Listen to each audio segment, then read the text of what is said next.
Culture is collective agenda. By saying collective agenda, what we mean is it's not only the responsibility of the HR, but it's the collective responsibility of people across layers who take ownership to drive the agenda.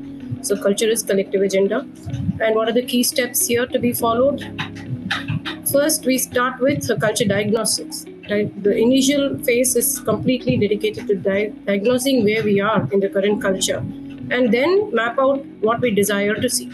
So there is a current state and there's a desired state. There are umpteen tools which are available in the market today, and depending on your budgets and the expertise available inside the organization and outside the organization, we can decide on what kind of tools we want to deploy.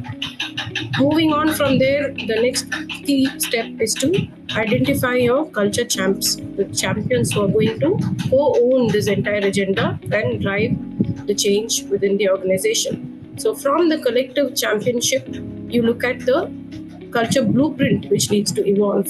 So the culture blueprint is going to be your Bible to follow in terms of what you want to see. Once the culture champions take over, the next thing will be to look at the tracks within these. By tracks, I mean the themes that you want to drive under the culture change in terms of short, medium, and long-term agenda items that you would like to drive under the culture agenda itself. So once you get the culture tracks identified, which can be many-fold in terms of there could be tracks under the performance management, there could be tracks which talk about transparency, there could be tracks which talk about communication, and so on and so forth. So the culture tracks will determine the themes, the larger themes that you want to drive under your culture agenda itself. And once the culture tracks are clear and identified, you definitely need ambassadors who are going to be volunteering and working with you in this journey.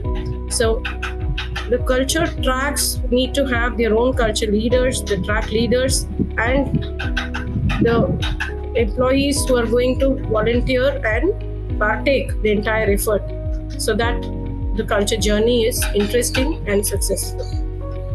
The next, after the tracks are all identified and defined, is to create the pull.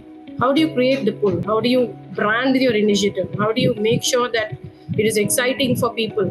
What all can you do under that communication to make sure that it is reaching far and wide, and there is a lot of buy-in from around and partnering from all over?